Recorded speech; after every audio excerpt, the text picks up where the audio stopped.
Sejam muito bem-vindos, amigos cabeças de gasolina. Eu sou Carlos Del Valle e a gente continua com a nossa série aqui no Roda com Roda, no podcast F1 Brasil, sobre os carros de cada ano e as peripécias dos pilotos e equipes em cada temporada. E essa vez é a vez do ano de 2006, aquele famoso ano em que Schumacher e Alonso, dois grandes campeões da história, disputaram o título roda com roda, ponto a ponto, né? Isso é uma coisa que, se você parar para pensar, não é tão comum assim, né? Dois grandes campeões baterem frente a frente pelo título, né? Você tem lá Senna, Prost, todo aquele pessoal ali dos anos 90, mas muitas vezes você tem ali um Schumacher contra Hill, tem ali um Hamilton contra Rosberg, não é aquela coisa assim, né? Então, quando você tem dois grandes campeões batendo frente a frente, automaticamente é uma temporada clássica.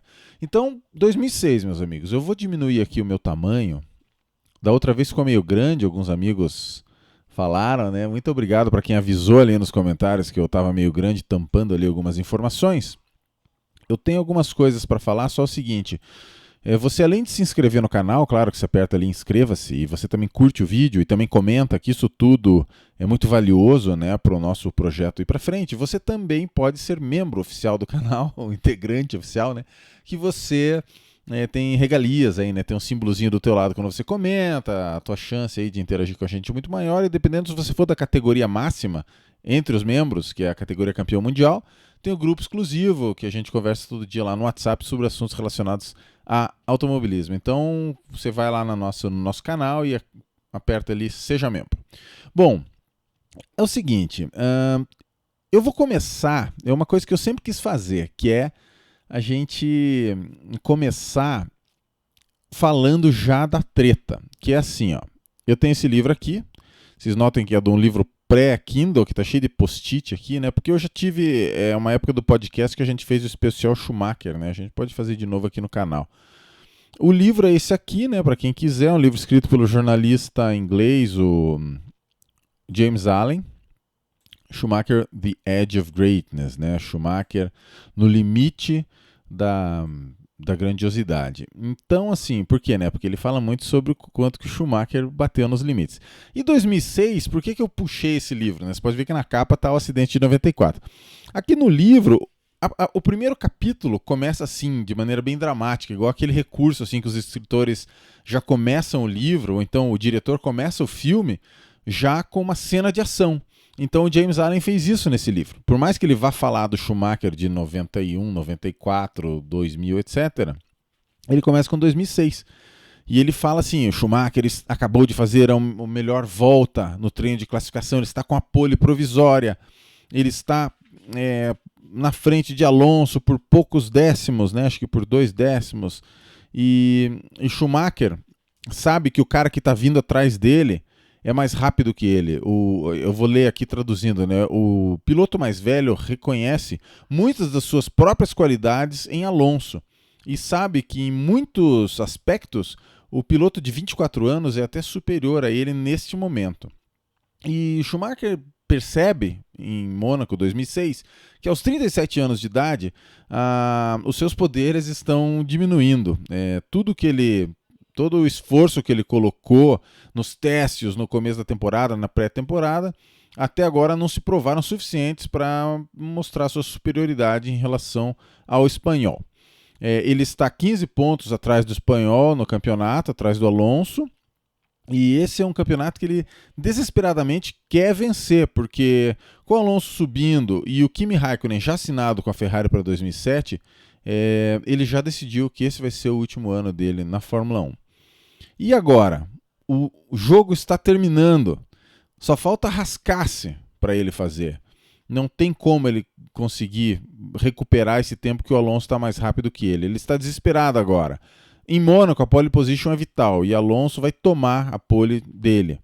Ele sabe o quão simbólico é isso e, de repente, o instinto toma conta. Os freios se travam, fumaça azul sai em redemoinhos atrás dos pneus, ele vira para a curva direita na rascasse de maneira estranha, de maneira esquisita, o carro desliza para a esquerda, fica mais lento, tem uma pausa, então de maneira bem gentil, bem suave, o carro dá um soluço para frente e morre.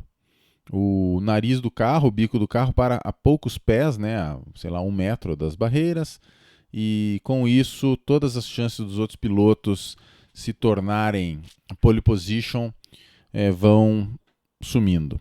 Bom, o que a gente quer dizer com essa coisa? Ele continua aqui, depois ele fala assim, no carro, eles entram numa Kombi lá, numa van, claro que não é uma Kombi, vocês entenderam, né? Para ir lá para aquela entrevista.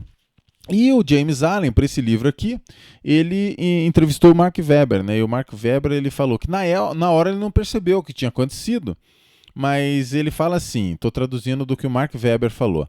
Nós entramos na Kombi, eu, Michael e Fernando, eu, Alonso e Schumacher. Fernando está totalmente irritado, desgraçado da vida, e Michael Schumacher está feliz, colocando aquela cara. Mas a atmosfera estava um quanto gélida. Ninguém dizia nada. Quando a gente chegou, o Michael deu um pulo para fora do carro e saiu subindo a escada para a entrevista. E o Fernando Alonso me falou, ele parou no meio da pista de propósito, deliberadamente, você sabia? E o Mark Webber fala, tá bom, cara, tá bom. Fair enough, mate. E o Mark Webber fala, eu não tinha visto nada no vídeo até esse ponto, mas eu estava achando que era um pouco estranho a forma que essa coisa estava indo. Bom, para encerrar nossa sessão leitura aqui, né, tá parecendo aquelas escolas que a professora fica lendo livro para os alunos, eu quero mostrar aqui que, bom, na entrevista o Schumacher estava com a mão tremendo. Deixa eu ver se eu acho aqui a parte que ele fala que... Aqui, ó, o Mark Webber fala que notou uma mudança, porque o Michael Schumacher era um cara muito seguro, né? Ele já tinha enfrentado muitas coisas na carreira dele, mas ele aqui, o Mark Webber fala, abre aspas, a mão esquerda do Schumacher estava tremendo, ele não estava nada confortável. Nesse ponto, você sabe que aquela cara congelada tinha chegado para ele, que ele não ia tentar demonstrar mais nenhuma emoção. E outra coisa interessante é que na entrevista, né, depois da Rascasse 2006, o Alonso, o que ele falou foi assim, eu tenho a minha opinião e não vou dizê-la aqui. Foi uma coisa bem curta, assim, né? Então, nessa época aí, a relação Schumacher-Alonso não estava das melhores. Mas esse não era o encerramento da minha sessão leitura, porque eu tenho aqui os comissários. Porque assim, o que aconteceu? Muita gente considera Mônaco 2006 um divisor de águas na Fórmula 1. Porque até então tinha acontecido muita coisa, né? A Ferrari, Schumacher, e de certa forma tinha aquela impressão que a FIA às vezes protegia, né, a Ferrari e Schumacher. Ou que o Schumacher aprontava muito e que saía barato, né? Quem tinha mais coragem de ser cara de pau, eles achavam melhor. E Mônaco 2006, o Schumacher acabou sendo punido, né? E aqui eu tenho o texto que tem no livro do James Allen, que é um dos comissários, né? Os comissários eram Christian Kalmes, do Automóvel Clube de Mônaco, e um advogado de Madrid chamado Joaquim Verdegai. E é desse Verdegai que a gente tem a análise da telemetria, porque quando assim, a FIA, os comissários, eles têm acesso à telemetria, você consegue muito bem ver se o cara aprontou ou não, né? E foi o que aconteceu aqui. Teve aquela vez que o Vettel foi punido contra o Ricardo no México, porque ele tocou o carro para cima do Ricardo no meio da freada, que isso é uma coisa que não pode mais, que ficou aquela opinião, eu acho que não, onde já se viu, e outros caras, não, acho que tem que punir, e a FIA mostrou que assim, o Vettel enfiou o pezão no freio, já com as rodas travadas, ele continuou virando para cima do Ricardo, ou seja, você tem aquilo que em inglês eles chamam de smoking gun, né, ou em português, né, um país mais esfomeado, que é a boca na botija. Então, assim, o que o nosso comissário lá de Mônaco falou? Foi uma decisão difícil, porque a gente está mexendo com a reputação de um piloto. A gente não sabe quanto da manobra foi deliberada, mas é muito certo, nós vimos a telemetria de tudo que ele fez no final de semana até então, ele não tinha feito nada parecido até aquele momento. Ele freou 50% mais forte do que ele tinha freado em todas as voltas do qualifying, e ele virou a roda, virou o volante, né? Eu estou traduzindo aqui o wheel, Ele virou o volante ao contrário da curva, o que foi totalmente desnecessário e patético. Esse é o comissário lá de Mônaco falando. E isso durou 5 metros, até que ele não conseguia mais fazer a curva.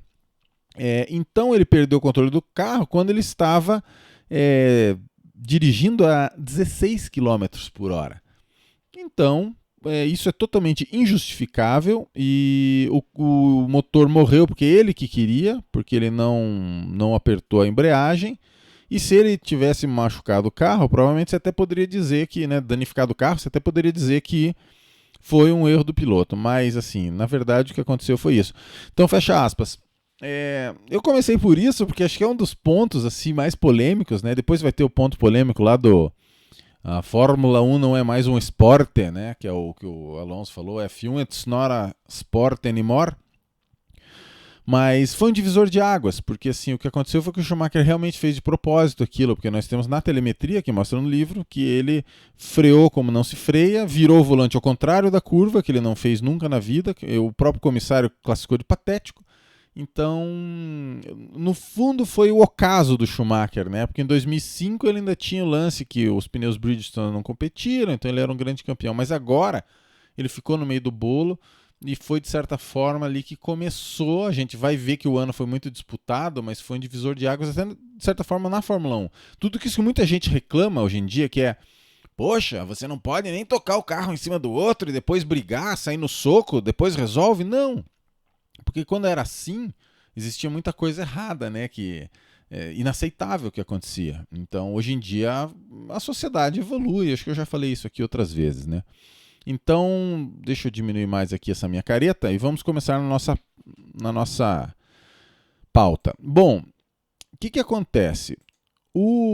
Nesse ano de 2006, a gente teve duas grandes mudanças, né? Que foi principalmente a mudança do motor. Os motores V10 deram adeus, eram motores V10 de 3 litros, que usava até 2005.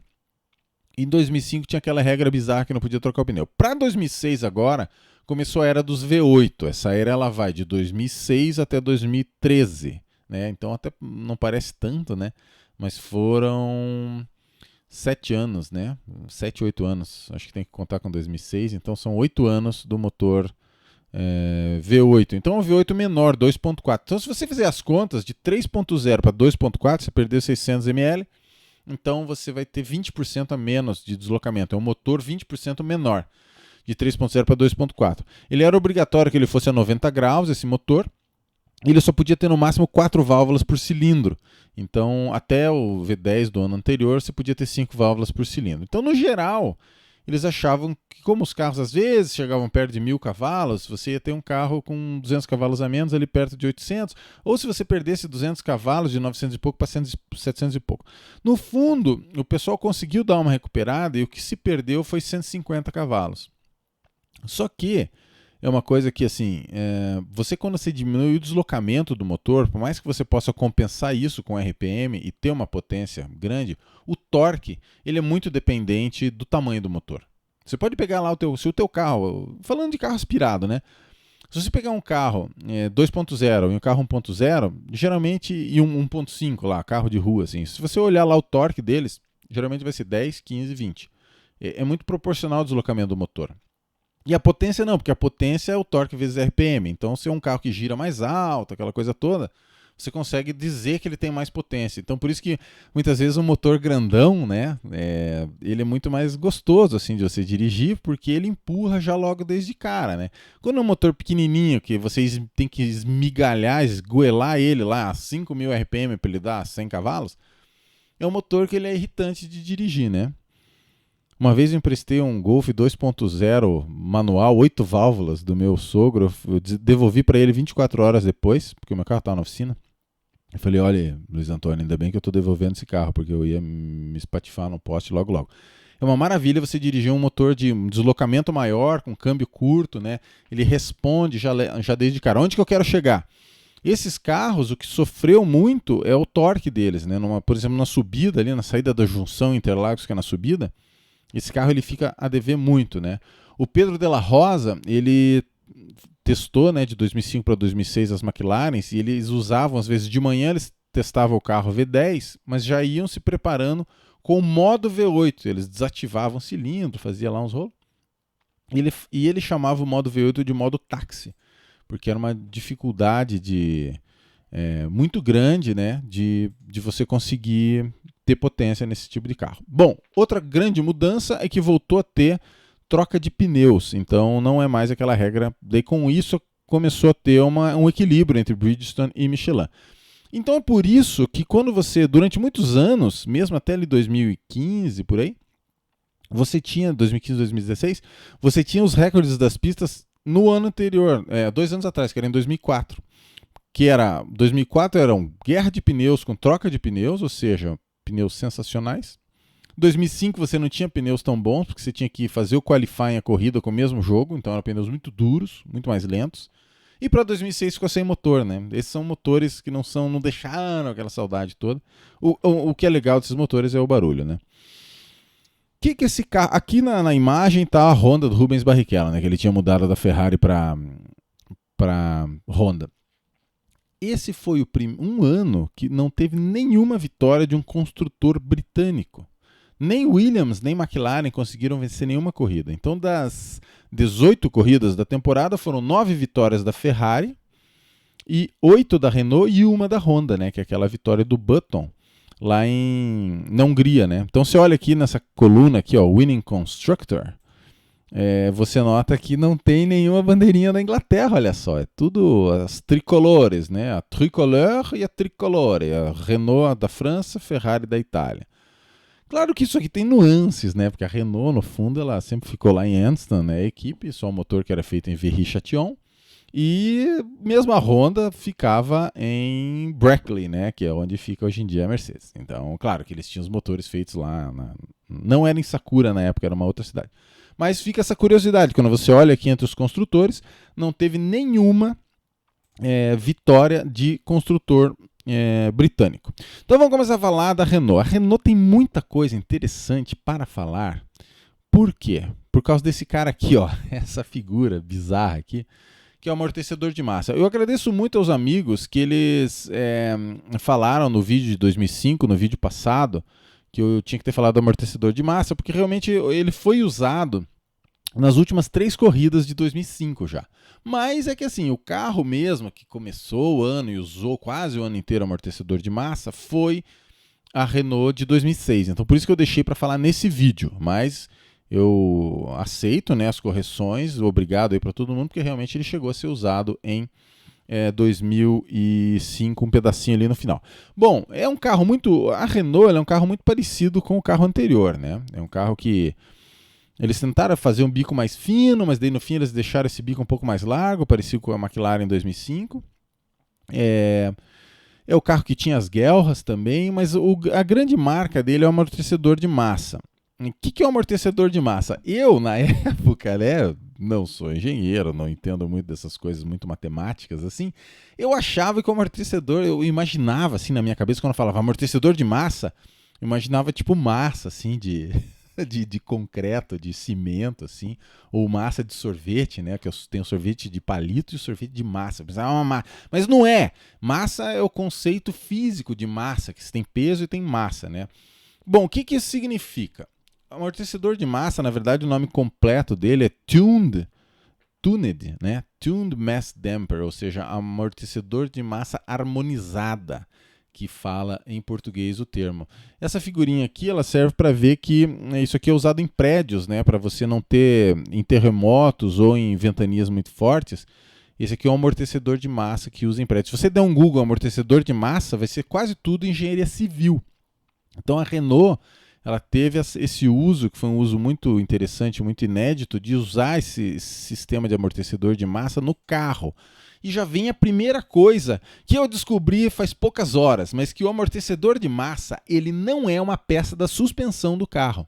Então veja só que interessante. E aí que cai a treta que acabou sendo proibido depois, né? Que Fórmula 1 is not a sport anymore. Quer dizer, o Alonso falou isso em Monza por causa de outras tretas, né? Mas então, o que acontece?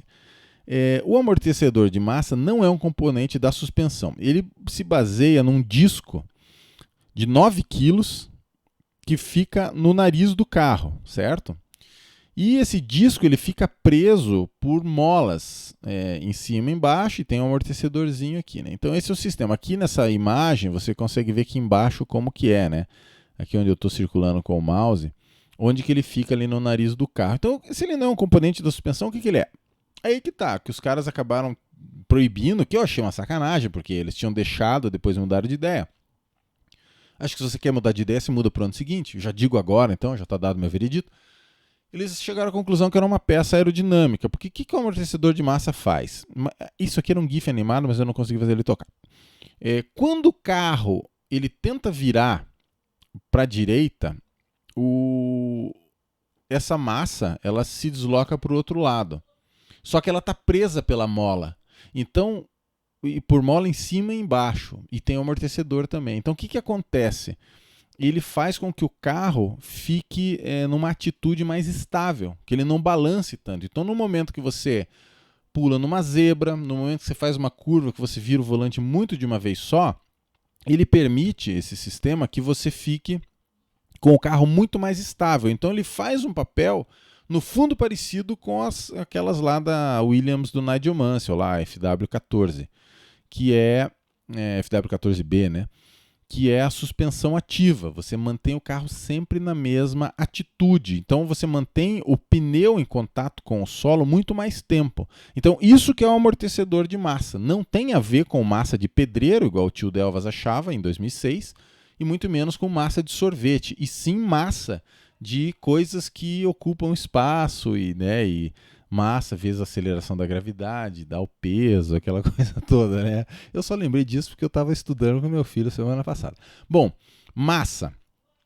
A massa faz, como o carro vai para um lado, esse disco de 9 quilos preso aqui por molas faz com que o nosso carro fique numa atitude mais estável. Então, esse pessoal, muita gente pediu para eu falar, né? Então, o que aconteceu? Se você olha aqui no calendário, como é que foi? Até o Grande Prêmio dos Estados Unidos ele funcionou normal. E você nota que até a 9ª etapa, o Alonso ele tinha chegado em primeiro ou segundo em todas as corridas, né? Ele tinha ganhado, acho que 6, e chegado em segundo em 2, tá? Na 10ª etapa ainda tinha amortecedor de massa, mas foi quando a Ferrari tinha feito um upgrade e o Schumacher ele já dominou o Grande Prêmio dos Estados Unidos em Indianápolis. No Grande Prêmio da França foi declarado ilegal, a FIA anunciou. No Grande Prêmio seguinte, Grande Prêmio da Alemanha, 12ª etapa, os comissários falaram, não, na nossa opinião, esse sistema é legal. E olha só o que acontece, né, quando o pessoal acusa de Ferrari International Assistance, né? Cadê uma fotinha de uma Ferrari bonita aqui? Tá aqui, ó, Felipe Massa. No final de agosto, a Corte de Apelações atendeu a FIA. A FIA recorreu da decisão dos comissários na Alemanha e a Corte de Apelações, no final de agosto, atendeu a FIA e rejeitou a decisão dos comissários. Entendeu? Então, na Alemanha, aqui, ó, os comissários falaram, não, por a gente é legal, 12ª etapa. Mas, em agosto, a FIA recorreu contra os comissários e conseguiu proibir o sistema. Então, a primeira corrida que foi sem o amortecedor de massa, que não é massa de pedreiro, foi a 14ª etapa aqui. Então, nas últimas 5 corridas. Claro, a Ferrari já vinha, né? O Michael Schumacher tinha vencido 3 etapas ali, Estados Unidos, França e Alemanha, com amortecedor de massa e tudo. Mas o fato é que, nessas últimas corridas, né, a Ferrari ganhou 4, 2 com massa, 2 com Schumacher e 1 com o Alonso. E o Alonso, a gente lembra que ele ganhou aquela de Suzuka. A Ferrari fechou a primeira fila no grid com Massa e Schumacher. O Alonso conseguiu biscoitar o segundo lugar do Massa e explodiu o motor do Schumacher. Com isso que o Alonso ganhou. Mas foi uma vitória herdada. Então, assim, o amortecedor de massa pesou? Pesou. Mas a Ferrari vinha muito forte. Também a gente não pode esquecer que esse aqui é o último ano da guerra de pneus. E a guerra de pneus aconteceu isso também, que em algum momento a Bridgestone se acertou ali com a Ferrari. O Alonso fala isso, mas é que quando o piloto contrário fala, né, o piloto contrário sempre fala que o pneu da outra era melhor, né? E o Alonso fala, não, na segunda metade do campeonato os pneus Bridgestone eram vastamente superiores e tal. Então, olha, Renault R26 V8 2.4. Olha só, fechei a coisinha que eu não queria fechar. Mas eu consigo abrir. Então, essa nossa Renault aqui é uma Renault muito bacana. Renault R26, campeã do mundo, foi campeã de construtores e campeã de pilotos com Alonso. Eu ainda tenho aqui um trechinho do nosso vídeo que a gente vai falar sobre a disputa do Alonso com o Schumacher. Ferrari.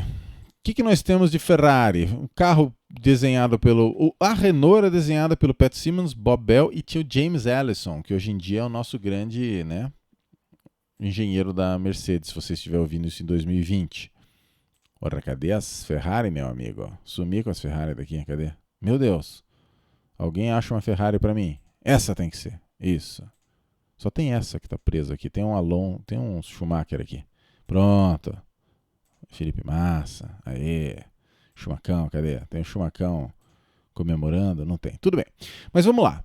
Essa Ferrari, ela se chama F248. Então a Ferrari, ela vinha, né? Você teve F1 2000 e daí... 2001 ela passou a se chamar F2001 a Ferrari.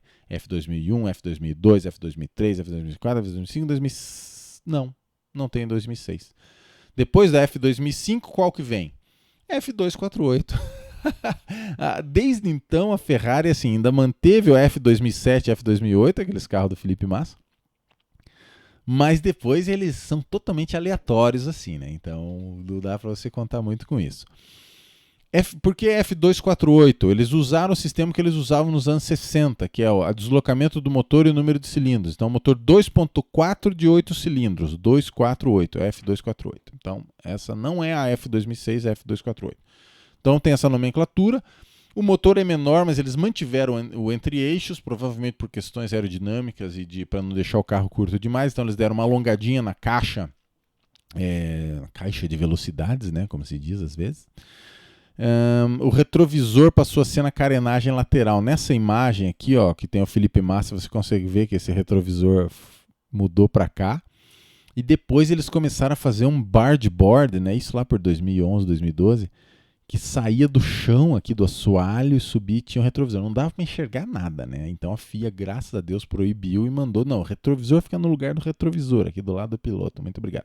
Mas essa aqui foi uma inovação da F248 de 2006. Pode notar nas outras fotos aqui das Ferraris, ó.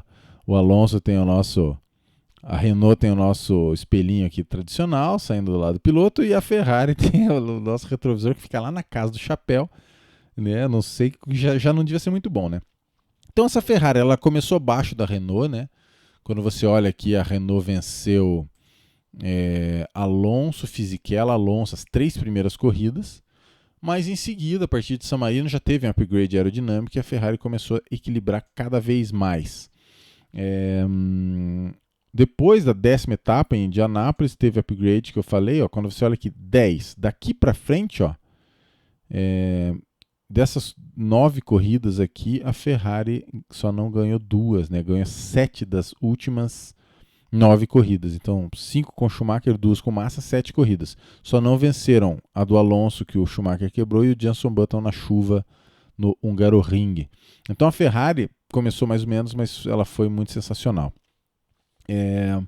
Que mais? Esse carro, como ele foi sensacional, ele ganhou o prêmio de carro do ano pela F1 Racing, né? O F1 Racing, que é a revista tradicional lá britânica, e é o carro da última vitória do Michael Schumacher na história, né? A vitória número 91, que se você está assistindo esse vídeo agora em 2020, nós estamos nessa contagem regressiva, né? Que o Lewis Hamilton está faltando aí algumas corridas para alcançar o Schumacher. Esse número mágico 91 foi conseguido nesse ano de 2006 com esse carro F248 no Grande Prêmio da China, que é a antepenúltima corrida da temporada.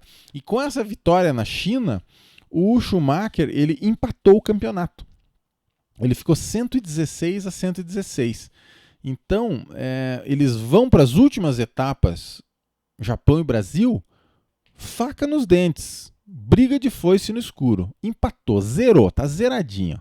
Vamos ver se abre aqui, porque esse meu... não, até que abriu mais rápido do que eu imaginava. Vamos ver. Eu falei, mas eu não tinha conferido, né? Agora vamos torcer para não ter... lá! Michael Schumacher 116, Fernando Alonso 116. Então, última vitória do Schumacher, antepenúltima etapa na China. Naquela época a China era pro final do calendário. Então os dois iam resolvendo a briga de foice. E a gente notou que, por exemplo, Felipe Massa dominou o final de semana no Brasil e o Schumacher ia levar com uma certa tranquilidade o Grande Prêmio de Suzuka, né? Então, quase que Schumacher foi campeão com essa Ferrari. Só que tem um detalhe. Muita gente, assim, às vezes as pessoas se prendem num único evento, né?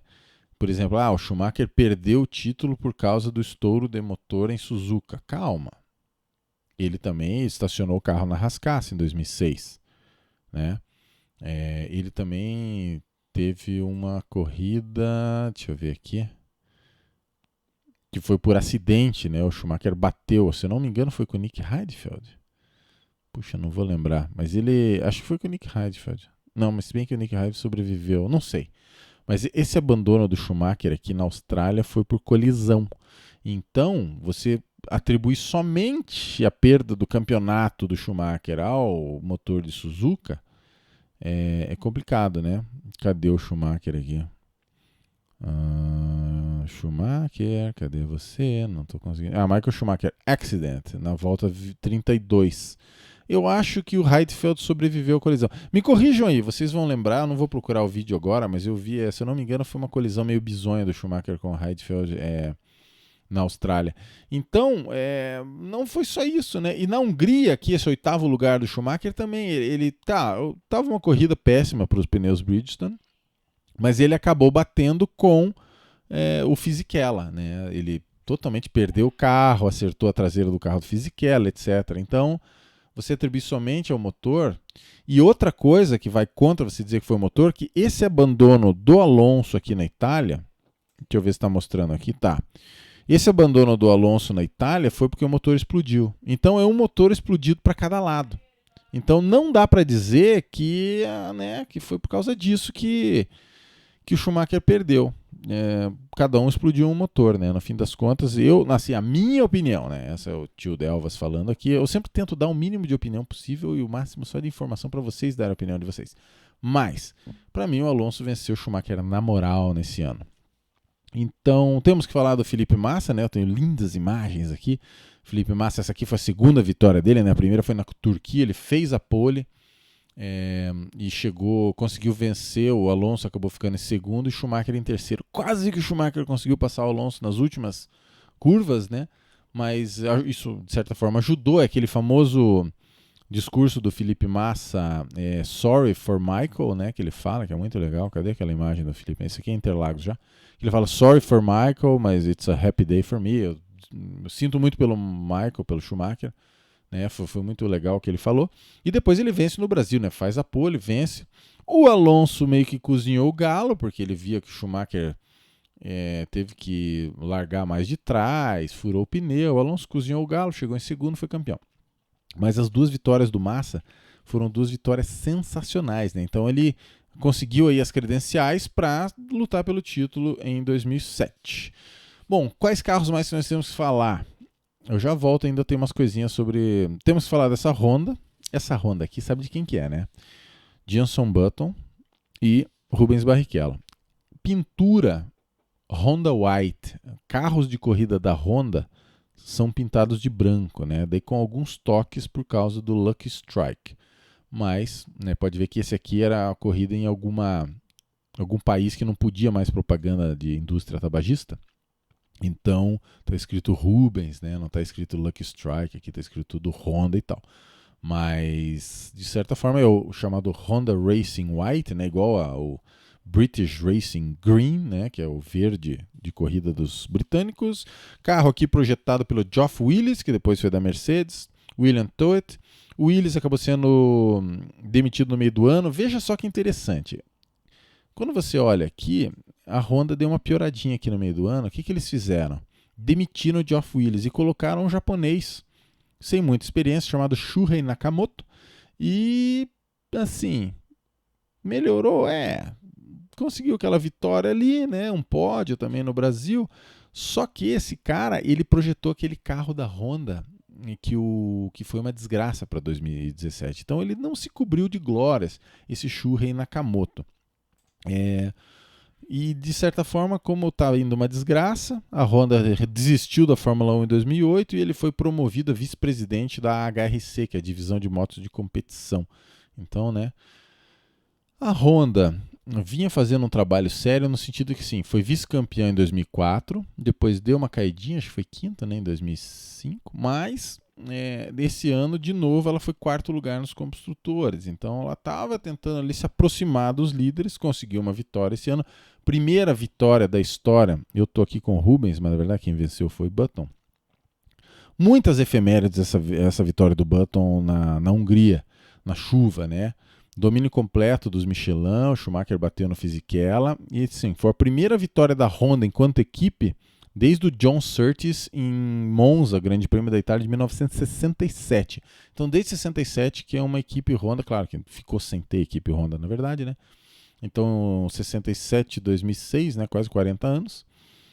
Primeira vitória do motor Honda desde o Frentzen com a Jordan Honda em Monza 99, aquele ano que vocês lembram do nosso especial de 99, que o Frentzen chegou a ficar 10 pontos da liderança do campeonato. E a primeira vitória de um construtor não europeu desde o George Scheckter no Grande Prêmio do Canadá pela Wolf, né? A Wolf era considerada uma equipe canadense, por mais que ela, como muitas equipes, a sede dela acabava ficando na Inglaterra, mas ela é registrada como canadense. Então, foi a primeira vitória desde 1977 que não era de um construtor europeu. E a última vitória com o motor Honda, essa do Button, Hungria 2006, até o Verstappen venceu o Grande Prêmio da Áustria de 2019. Isso é um ano, se você está vendo isso em 2020. Se você for uma máquina que está ouvindo isso no ano 4000, quando já não existem mais humanos, eu espero que você, máquina, não tenha sido responsável pelo desaparecimento dos humanos. Que eles tenham desaparecido por si só, né? E não por tua culpa, dona máquina. É um recado que um humano das antigas está dando para você.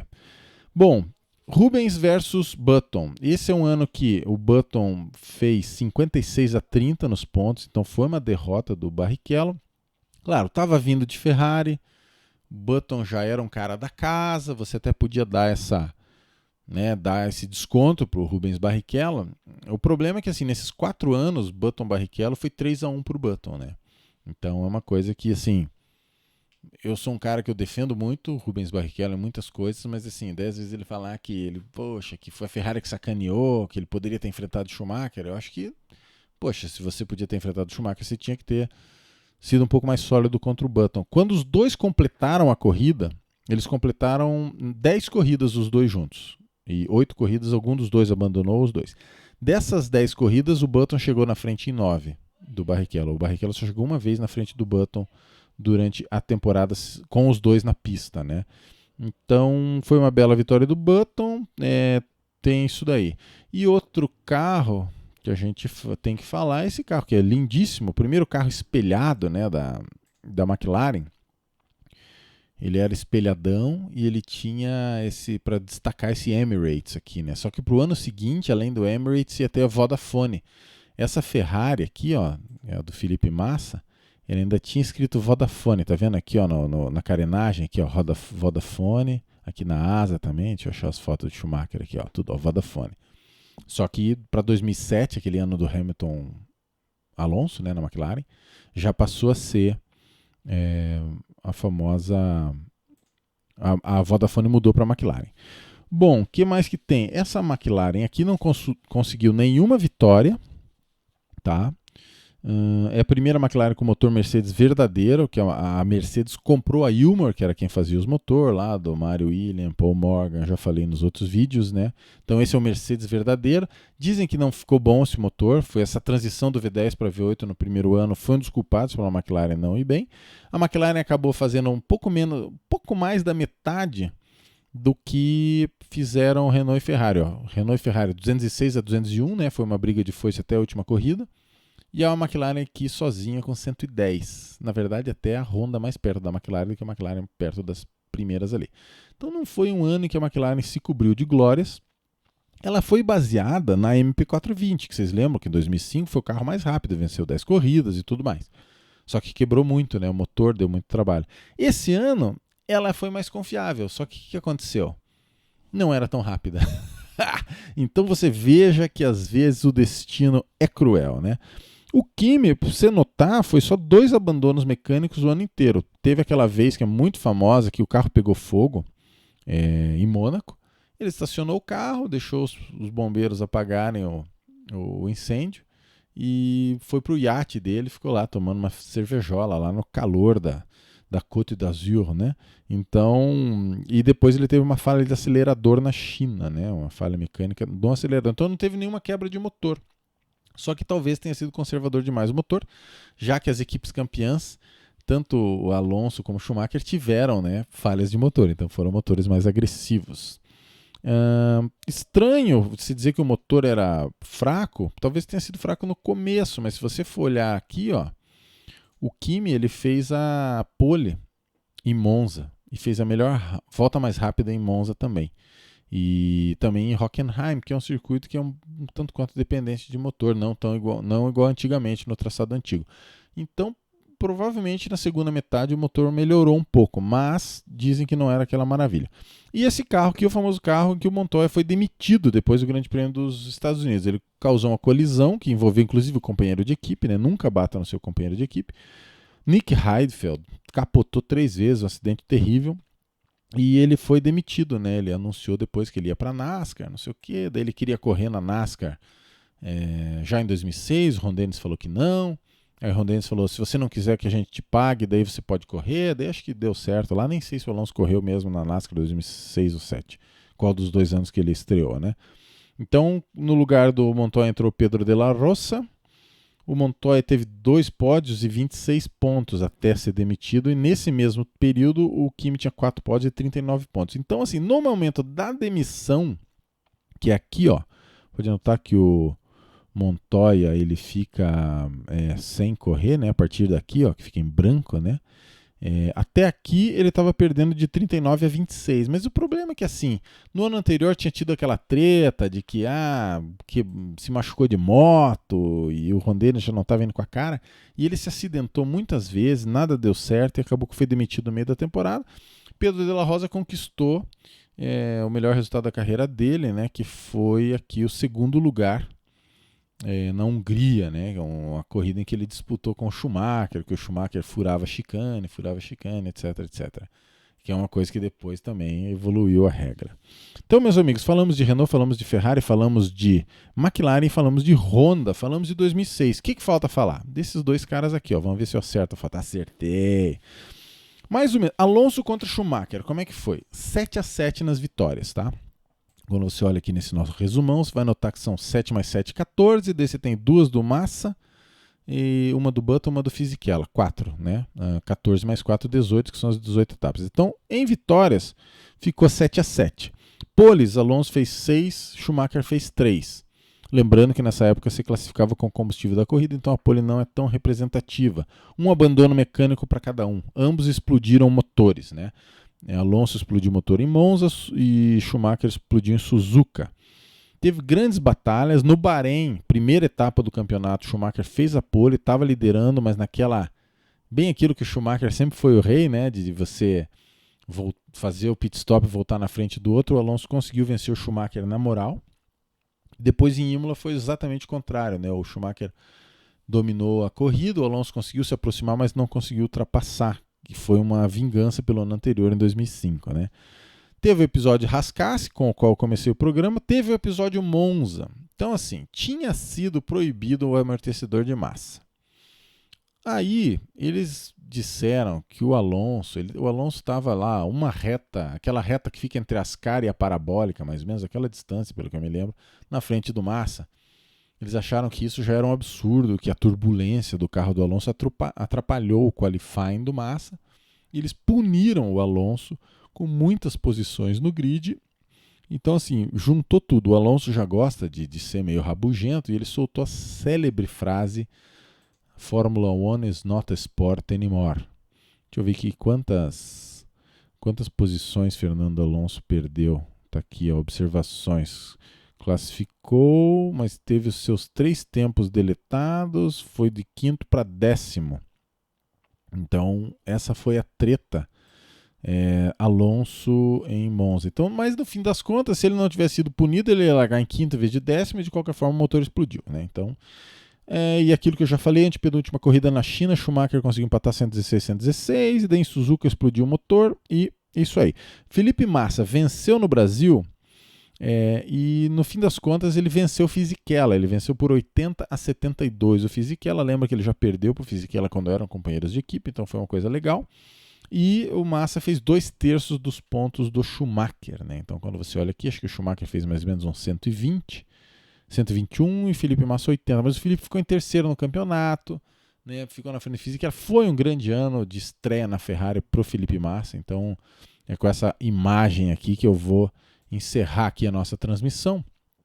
Eu acho que... Será que eu consigo me arrastar? Não, deixa eu ver. Aí, consigo, ó, porque daí eu boto eu aqui. Olha só que coisa sensacional, hein, meus amigos. Não é... Fica vermelho aqui. Aí, não, fiquei grande. Eu vou tentar ficar grande. Aí.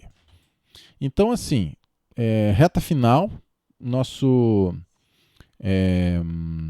a gente terminou e vai agora encerrar, né? Vocês, obrigado aí para todo mundo que ficou, e a gente vai agora para o próximo ano, começa anos cada vez mais clássicos, né? Então acredito que vocês devem estar esperando. Obrigado a todo mundo que tem se inscrito, curtido e participado. Um abração para todo mundo e até lá.